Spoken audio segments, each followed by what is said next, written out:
Determinación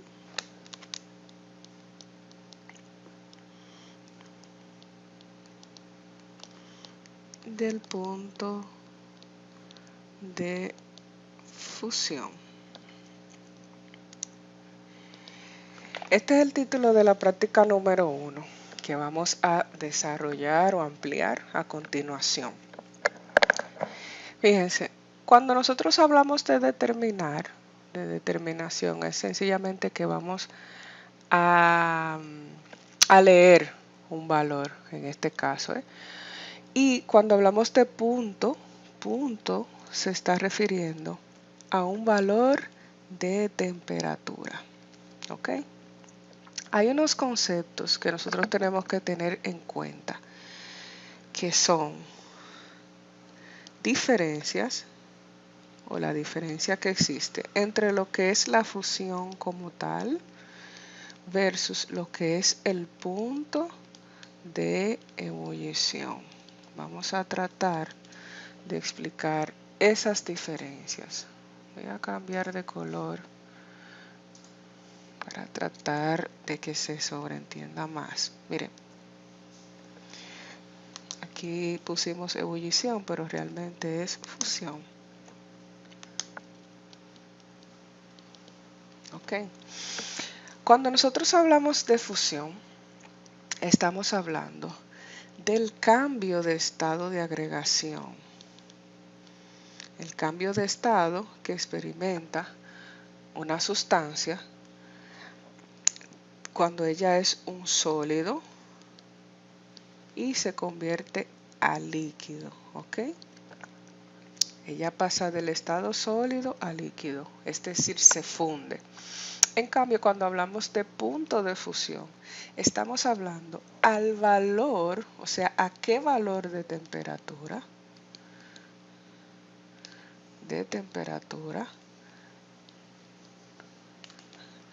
la sustancia experimenta ese cambio de estado de agregación. Cambia de líquido a sólido, perdón, de sólido a líquido, perdón. De sólido a líquido. O sea, fusión solo por sí solo es el cambio de estado. Pero cuando hablamos de punto de fusión, que podemos también decir temperatura de fusión. Esto es de punto de fusión, lo podemos llamar también como temperatura de fusión, pero técnicamente se le llama punto de fusión. Es el valor de temperatura que se lee en un termómetro, obviamente, donde ese sólido experimenta ese cambio. ¿Ok? Bien. Entonces, teniendo esto claro, es importante que nosotros sepamos que esa determinación del punto de fusión, es decir, esa temperatura obviamente se realiza a través de un instrumento de laboratorio que se llama termómetro. El termómetro es quien nos va a ayudar a determinar la temperatura o el punto de fusión de un sólido que tengamos de interés. ¿Ok? Ahora vamos a resaltar algo muy importante y es, ¿para qué a nosotros nos interesa conocer el punto de fusión de una sustancia? Bueno, aquí vamos a poner importancia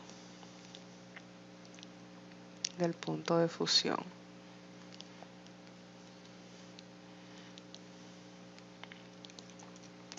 O sea, ¿para qué sirve? ¿Para qué nos sirve a nosotros?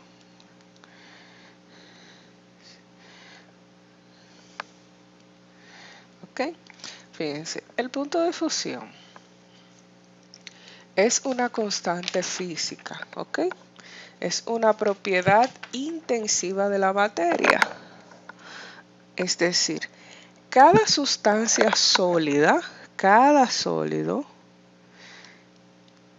ya identificado, caracterizado, que se conoce, tiene un valor, tiene un único punto de fusión. O sea, su punto de fusión para cada sólido tiene un valor único. Cada sustancia es única, entonces cada sólido va a tener un valor de punto de fusión único. Por esa verdad, entonces, la importancia del punto de fusión está en el orden siguiente. O sea, tenemos dos importancias del punto de fusión. Déjenme seleccionar otro colorcito de verde. Tenemos que el punto de fusión sirve para identificar sólidos y como criterio de pureza de los sólidos. Vamos a tratar de aclarar estos dos puntos. Fíjense, ustedes conocen la sal de mesa, ¿verdad? Vamos a suponer, yo tengo en mi casa dos recipientes que tienen unos cristales. Por ejemplo, el azúcar de mesa y la sal de mesa son unos cristales de color blanco que se parecen mucho. Pero obviamente son sustancias diferentes. Uno tiene una fórmula química y el otro tiene otra fórmula química. ¿Ok? Pero visualmente, si uno de los dos no está etiquetado o los dos no tienen etiqueta, a menos de que yo lo pruebe, yo puedo decir que se trata de uno u otro porque son muy parecidos los cristales, tanto de cloruro de sodio como de azúcar de mesa. ¿Ok? Ahora bien, ¿qué sucede? En un laboratorio de química en la industria donde se manejan sustancias que pueden ser tóxicas, pueden ser peligrosas para el consumo humano. Cuando yo tengo unas sustancias que no tienen identificación y yo quiero saber de qué se trata, yo no puedo recurrir a mi sentido gustativo porque yo puedo envenenarme. Entonces, como ya yo sé que cada sustancia que está en estado de agregación sólido tiene un valor único de punto de fusión y yo quisiera identificarla, es decir, saber de qué se trata, si es una cosa u otra, lo que yo voy a hacer es un ensayo sencillo, que es el que se va a explicar en el video a continuación. Hay diferentes técnicas para medir el punto de fusión, pero el método que vamos a usar es el método de Thiel, que yo lo voy a explicar más adelante. Si nosotros sometemos una muestra de cada una de estas sustancias a la determinación del punto de fusión y ya yo tengo el valor del punto de fusión de cada una, yo puedo ser capaz de identificar cada sustancia o caracterizarla. Por ejemplo, en el caso del cloruro de sodio, como es una sal, es una sustancia iónica porque tiene metal presente en su fórmula, su punto de fusión va a ser relativamente alto. ¿Por qué? Porque las sustancias iónicas tienen alto punto de fusión. Por ejemplo, la sal de cloruro de sodio no funde hasta más de 600 grados. En una estufa en nuestros hogares nosotros no alcanzamos temperaturas de 600 grados, ni siquiera en el horno. Para usted lograr fundir esa sal de cloruro de sodio necesita mucha energía para que aumente la temperatura para que ella cambie de sólido a líquido. Sin embargo, si usted calienta un poquito de sal, de sacarosa, usted se va a dar cuenta, de azúcar, perdón, de sacarosa. Fíjense, cuando las personas que están acostumbradas a cocinar saben que cuando utilizan sacarosa, o la colocan cerca del fuego, del mechero, de la llama de la estufa, ella automáticamente, o sea, con muy pocos grados de temperatura, ella funde, ella va cambiando de estado, donde se le va evaporando todo el agua y al final queda como una sustancia de color negro que es el carbono, porque toda el agua que está en el contenido de ella se evapora. Entonces, esa sustancia tiene un bajo punto de fusión. ¿Por qué? Porque es una sustancia orgánica. ¿Ok? Entonces, ese es uno de los usos del punto de fusión. Uno de los usos es identificar sólidos. Si yo tengo dos cosas que son parecidas y hago un ensayo de punto de fusión, yo puedo identificar o caracterizarlo, saber de qué se trata. Otro uso o importancia del punto de fusión es como criterio de pureza de los sólidos, es decir, yo saber qué tan puro o no se encuentra ese sólido. Ahora vamos a verlo con un poquito de detalle. Vamos a suponer que en una farmacéutica yo estoy elaborando una sustancia, como por ejemplo la aspirina. La aspirina es un sólido, se llama ácido acetil salicílico, pero comercialmente se conoce mucho con el nombre de aspirina. O puedo estar elaborando un fármaco como el ibuprofeno, el acetaminofén, que también pueden estar en presentaciones sólidas. Cualquiera de esas sustancias, como son sólidos, tienen estado de agregación sólido, van a tener un punto de fusión y ese punto de fusión es una temperatura de valor único. ¿Por qué tiene un valor único? Porque cada sustancia pura tiene una fórmula química única. Entonces, si yo tengo una sustancia que tiene una fórmula química única, su temperatura de fusión va a ser única, no se va a parecer a ninguno. Por eso es que lo usamos como criterio de identificación. Ningún punto de fusión de ninguna sustancia se parece al de otro. Entonces vamos a suponer que yo tengo aspirina o que yo tengo una sustancia. Si la aspirina tiene, esto es un ejemplo, no es que sea así, si la aspirina tiene un punto de fusión de 133 grados Celsius, por ejemplo, yo termino de producir un lote de aspirina. ¿Qué yo voy a hacer como fabricante para saber si ella está pura o no está pura? Voy a hacer un ensayo de punto de fusión. Si el valor del punto de fusión que me da por ensayo, por práctica, coincide con el valor teórico que ella tiene, si vuelve y me da 133 grados Celsius, pues ya yo sé que mi aspirina está pura. ¿Qué es lo que hace que la sustancia no tenga un punto de fusión idéntico al valor que dice las tablas? Bueno, que ella esté mezclada. Si esa aspirina tiene humedad, por ejemplo, tiene un poquito de agua, no se ha secado bien, eso puede afectar la lectura del punto de fusión, porque al tener agua y el punto de ebullición del agua, que es un líquido de 100 grados Celsius, me puede bajar unos grados la temperatura de fusión leída. Así es, por otro lado, si ella está mezclada con otros excipientes y el punto de fusión se me desvía un poquito hacia arriba del valor teórico, eso es un indicativo de que ella no está 100% pura. Entonces, recuerden siempre esto. Importancia del punto de fusión es para identificar sólidos y como criterio de pureza de los sólidos. ¿Ok? ¿Por qué? Porque el punto de fusión es una constante física y es una constante física que sirve para caracterizar compuestos sólidos. ¿Ok? Entonces, dicho esto, es bueno que ustedes tomen en cuenta que en el caso, el punto de fusión para las sustancias inorgánicas, por ejemplo, la sal de cloruro de sodio, es alto, ¿ok? Son relativamente altos, es decir, se necesita mucha energía para elevar la temperatura para hacer que el sólido funda. Pero en el caso del punto de fusión, para aquellos compuestos que son orgánicos, como por ejemplo la sacarosa, su punto de fusión es bajo.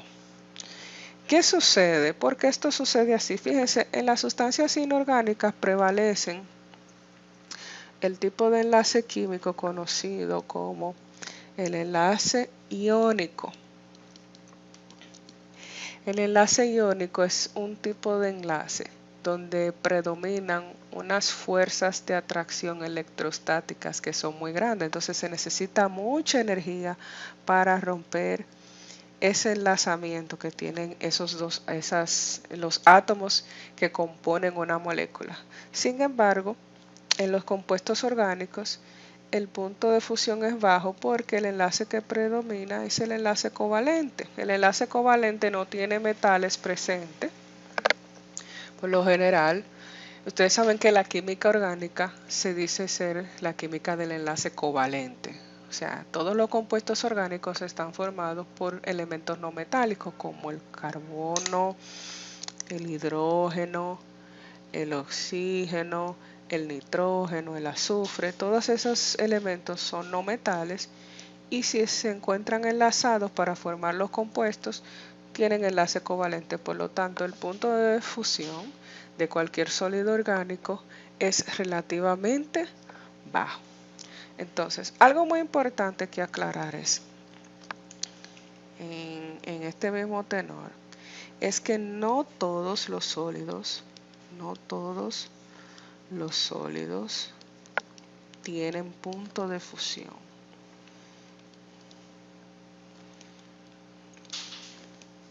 ¿Ok? No todos los sólidos tienen punto de fusión.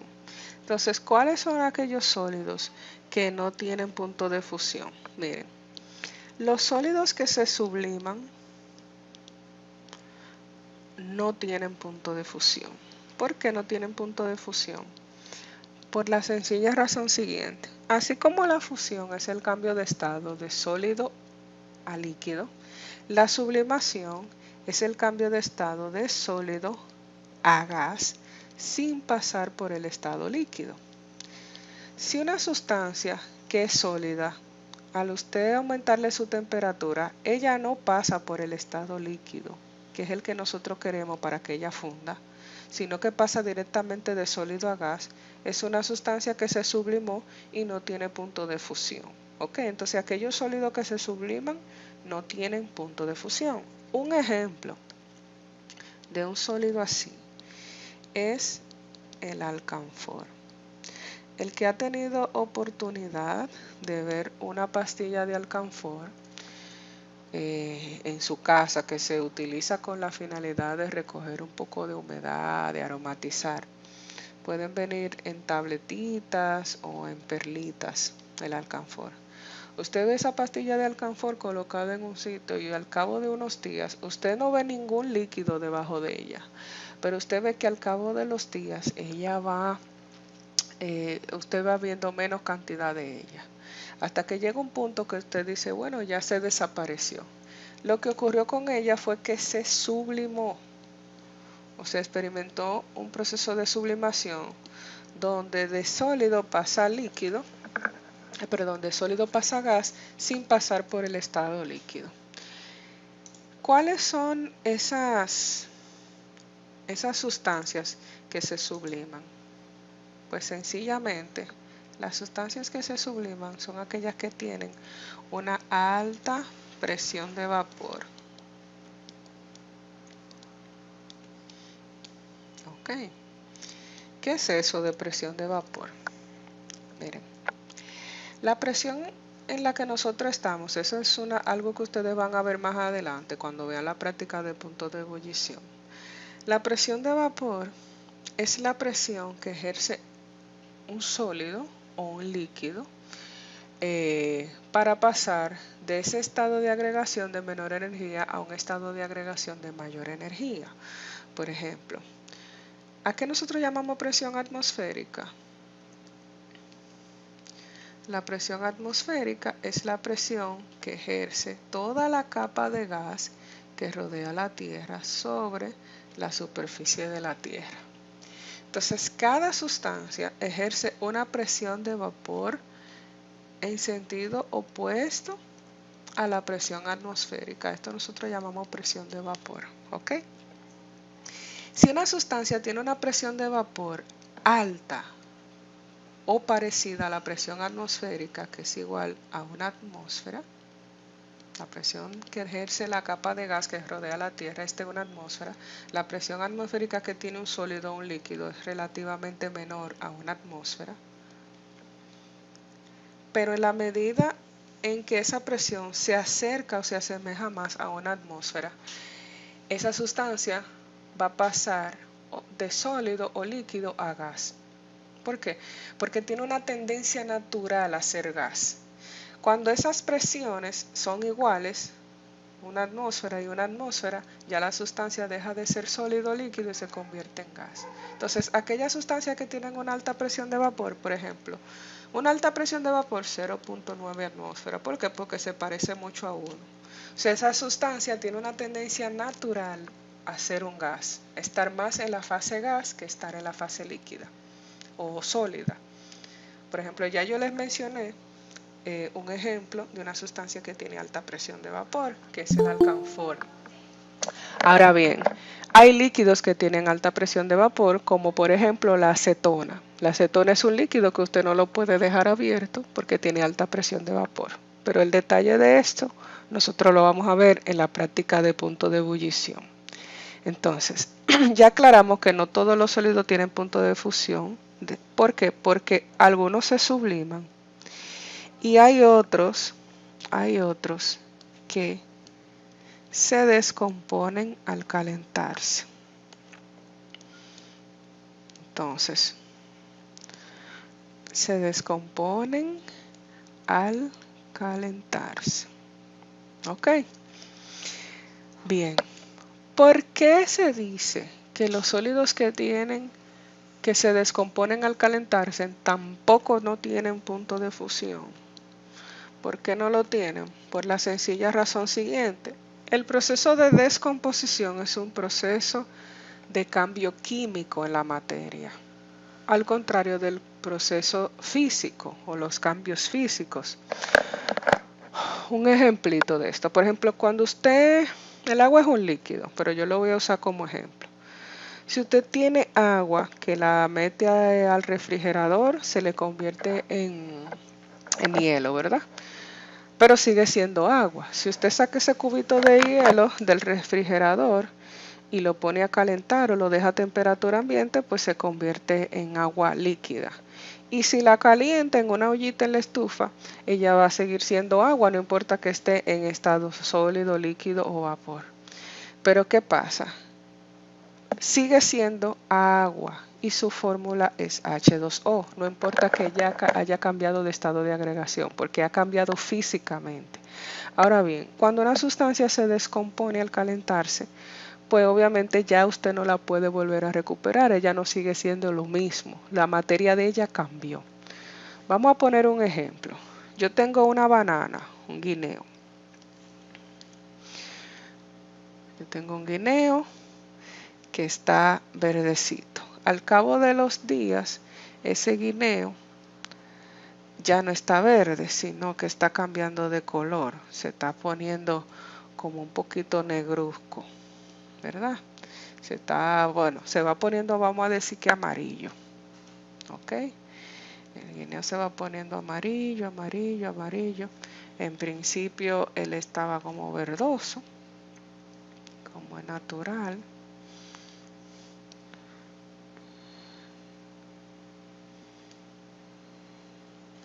¿Verdad?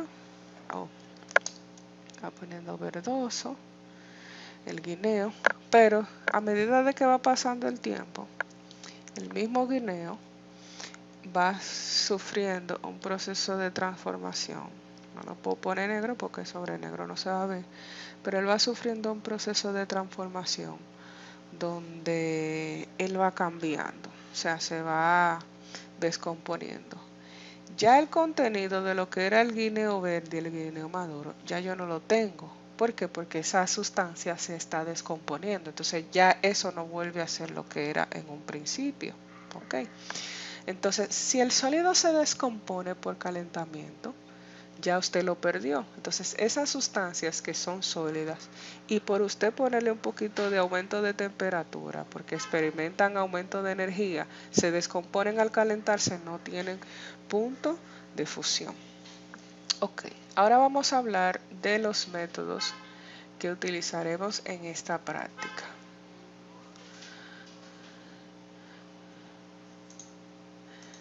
Vamos a usar, hay diferentes métodos para medir el punto de fusión. Okay. Se usan las estufitas de Fisher-Young, pero el método que usaremos es el método de Thiel, en honor a Johannes Thiel, que fue que lo ideó. Okay. Y lo que vamos a usar es una adaptación del método de Thiel. O sea, lo que ustedes van a ver en el video es una adaptación del método de Thiel. Ok, ¿por qué una adaptación? Fíjense, miren. El método de Thiel originalmente utiliza un recipiente para calentar que tiene forma de P invertida. Ok. Obviamente en ese recipiente para calentar yo voy a colocar un líquido transmisor de calor. Ese líquido transmisor de calor va a servir de medio de calentamiento del sólido al que yo le quiero observar la fusión. Entonces, dentro de ese tubo de P invertida yo voy a colocar un termómetro donde yo voy a amarrar un capilar donde yo voy a tener el sólido. Obviamente yo puedo usar cualquier método de calentamiento. Por ejemplo, si estuviésemos en el laboratorio utilizaría un mechero de Bunsen, pero yo puedo utilizar una estufita o plato caliente. Ese es el método de Thiel, ¿ok?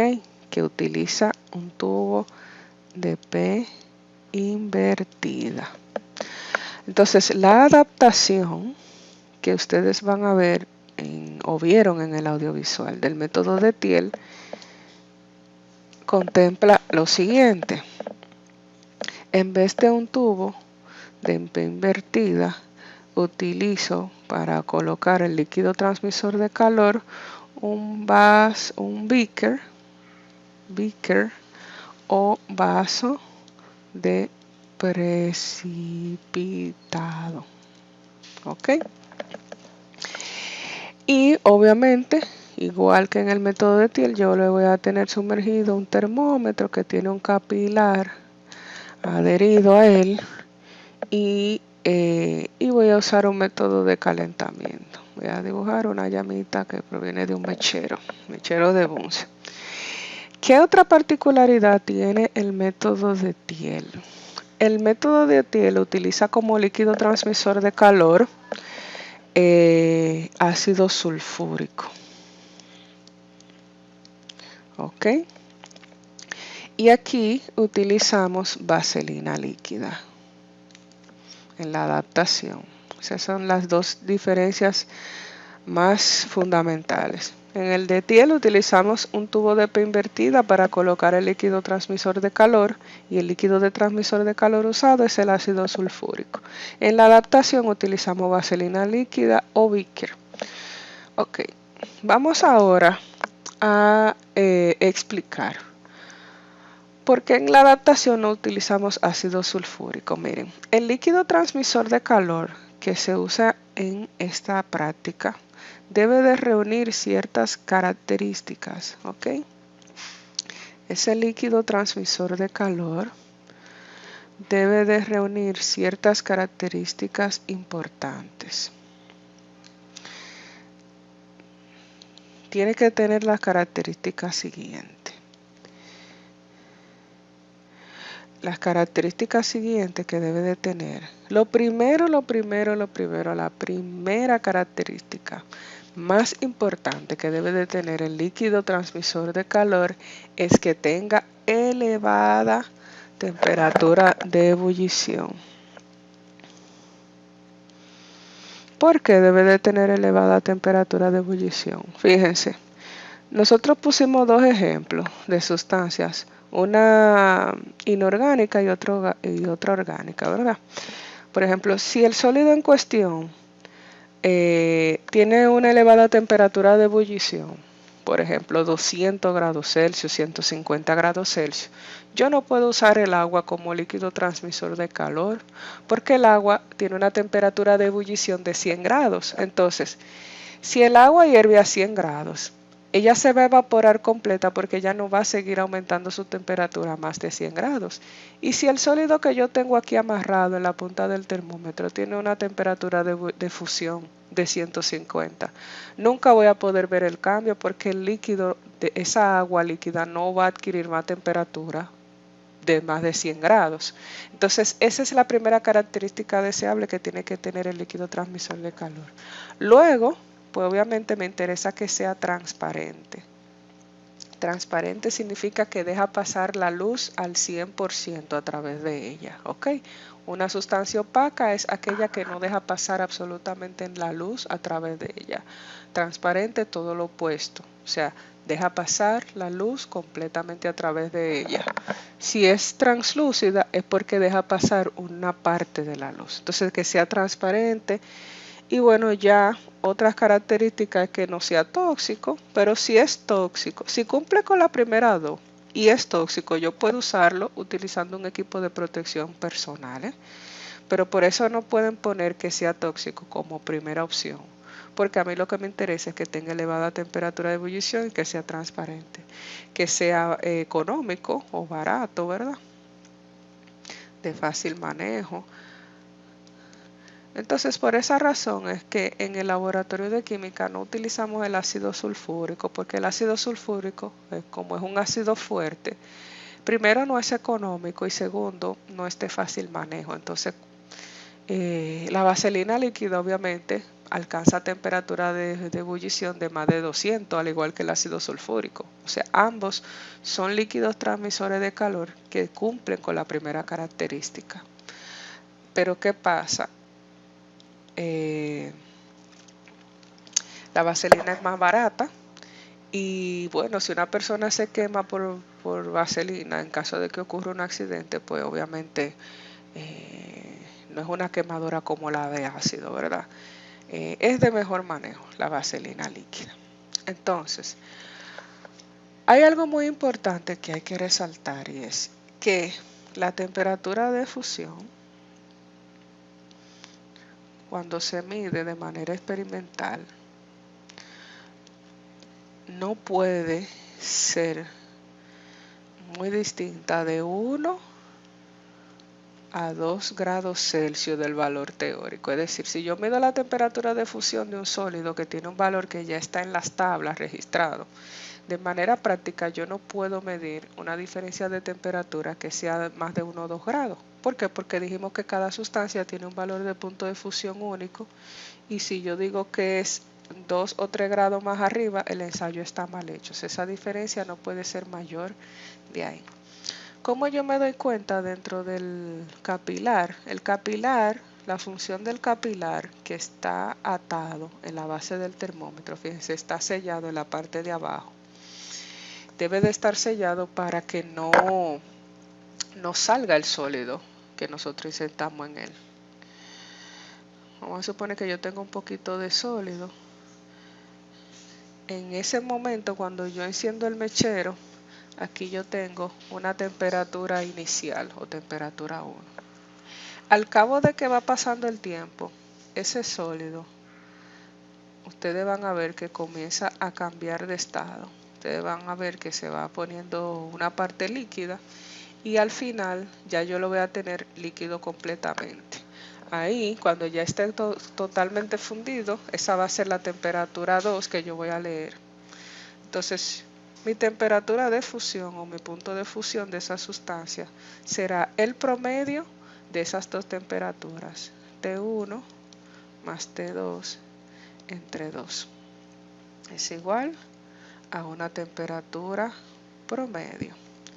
Mientras más ensayos yo haga, más voy a reproducir la repetitividad del experimento y yo me voy a acercar más al valor. Si yo quiero hacer solamente un ensayo, pues es válido, pero lo ideal es que en ciencia hagamos varios ensayos. Entonces yo pueda medir nuevamente otra temperatura de ebullición, es decir, yo dejo que se baje la temperatura cuando el sólido haya fundido y vuelvo y repito el ensayo. Entonces, cada vez que yo tengo una temperatura promedio más, yo entonces luego todos los ensayos yo calculo el promedio del promedio. ¿Ok? Entonces, ahora vamos a dar respuestas a las preguntas que aparecen en la guía de preguntas, donde tenemos la página número 11. Entonces, en ese sentido, yo voy a ir enumerando las preguntas de la guía de preguntas. ¿Ok? Entonces, guía de preguntas. Tenemos, ¿para qué sirve el punto de fusión? El punto de fusión sirve para dos cosas. Para identificar sólidos y como criterio de pureza de los sólidos. ¿Ok? Bien.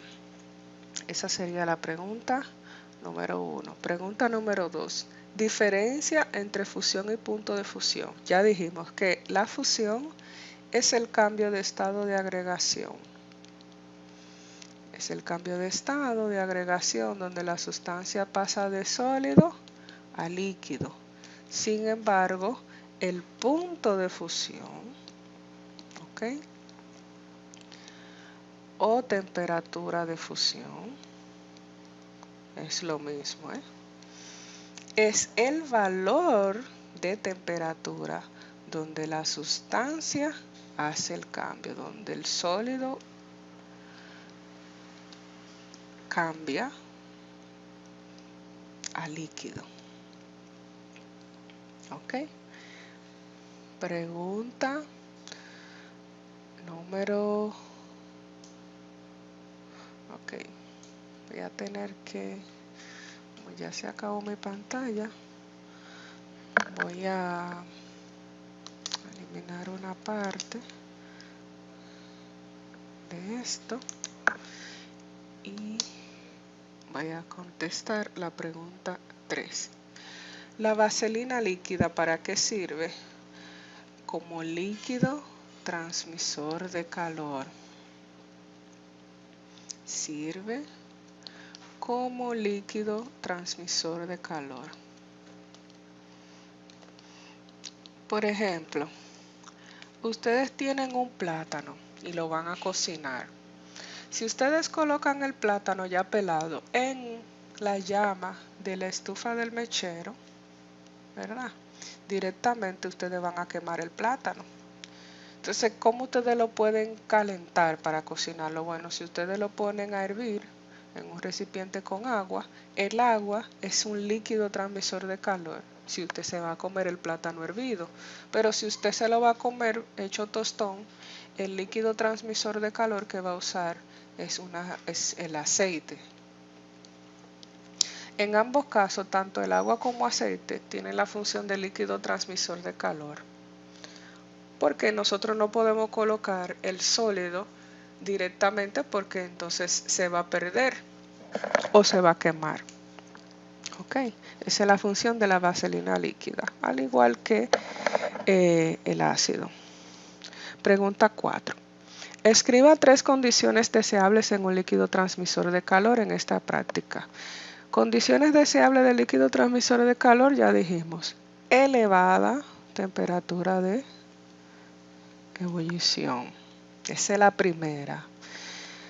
Luego que sea transparente.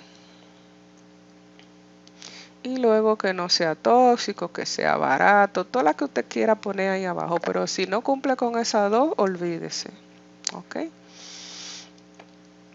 5. Complete la diferencia entre la temperatura inicial y la temperatura final. O sea, eso es una pregunta de completa que dice, la diferencia entre la temperatura inicial y la temperatura final en un compuesto sólido no debe de exceder los 2 grados centígrados. No debe de exceder eso. Entonces, pregunta número 6. ¿Cómo se manifiestan las impurezas en un sólido? Pregunta 6. Bueno, ¿cómo se manifiestan las impurezas en un sólido? Esto lo pudiéramos contestar. ¿Cómo se manifiesta la impureza? En el punto de fusión, alternando el valor del punto de fusión, o sea, alterando su valor. Es decir, si el punto de fusión de un sólido no coincide con el valor teórico, quiere decir que hay impurezas. Y dependiendo de la naturaleza de las impurezas, me va a mover el valor hacia arriba o hacia abajo. Como el ejemplo que yo le puse ahorita, si tiene agua el sólido, quiere decir que me puede bajar un poquito el punto de fusión, o sea, desviándome el valor del punto de fusión del valor teórico. ¿Por qué los compuestos orgánicos tienen punto de fusión más bajo que los inorgánicos? Porque en ellos prevalecen los enlaces covalentes. Se necesita menos energía para romper un enlace covalente que un enlace iónico. ¿Qué tipos de compuestos no tienen punto de fusión? Aquellos que, los que se subliman y los que se descomponen por calentamiento. Ninguno de ellos tiene punto de... Se descomponen al ser calentado, vamos a poner así.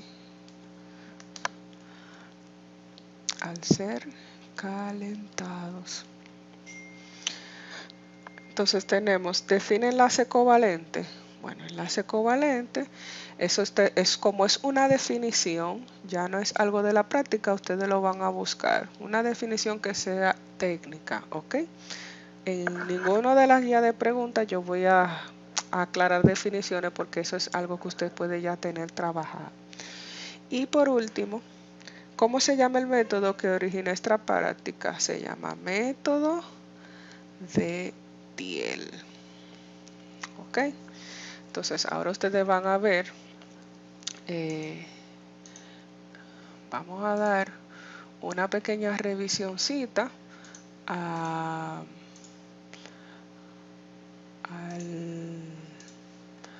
videíto que tenemos colocado aquí. Yo sé que ustedes lo vieron, pero para no dejarlo de repasar,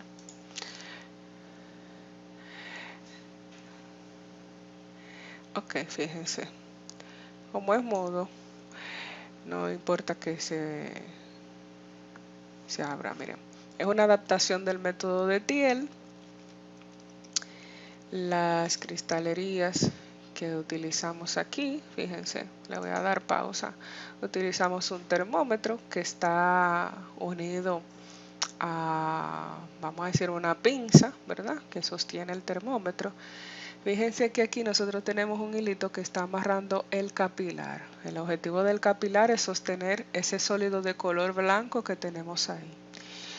Aquí tenemos un beaker o vaso de precipitado que, como es una adaptación del método de Thiel, no utiliza el tubo de P invertida, sino un beaker o vaso de precipitado. Aquí tenemos la vaselina líquida, fíjense que es de color transparente. Rejilla de amianto y mechero de Bunsen. Entonces, aquí tenemos un close-up del capilar sellado y procedemos a sumergir el termómetro con el sólido dentro de este sistema donde tenemos el beaker con la vaselina líquida. ¿Ok? ¿Qué sucede? Fíjense, aquí la temperatura que tenemos es la temperatura ambiente. Mientras se está calentando, nosotros no vamos a tomar la temperatura inicial. La temperatura inicial nosotros la vamos a tomar cuando el sólido, fíjense aquí, que aquí tenemos un close-up. Cuando el sólido comience a cambiar de estado de agregación. Ok, aquí no se ve nada, el sólido se ve blanco todavía, o sea, en este punto yo no voy a leer la temperatura, lo voy a adelantar un poquito más. Ok, la temperatura inicial yo la voy a tomar cuando ya yo vea que cambie un poquito. Cuando ya yo vea que se comienza a fundir, ahí es en ese momento que yo voy a medir mi temperatura. Ok.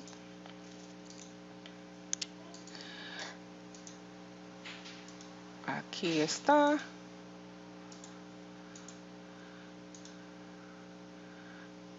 El sólido que está dentro del capilar no debe de exceder los 2 milímetros de longitud.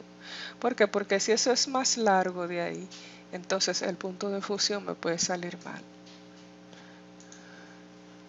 Entonces aquí voy adelantando. Fíjense, ya aquí ustedes van a ver que funde en la parte de arriba. Entonces en ese punto yo voy a tomar la temperatura T1 o temperatura inicial. ¿Cuándo voy a tomar la temperatura final? Cuando ya haya confundido completamente. Entonces fíjense, ya aquí, ahí tomo la temperatura final. Y luego esas temperaturas son las que yo voy a promediar. Entonces con esto damos finalización a esta explicación sobre punto de fusión.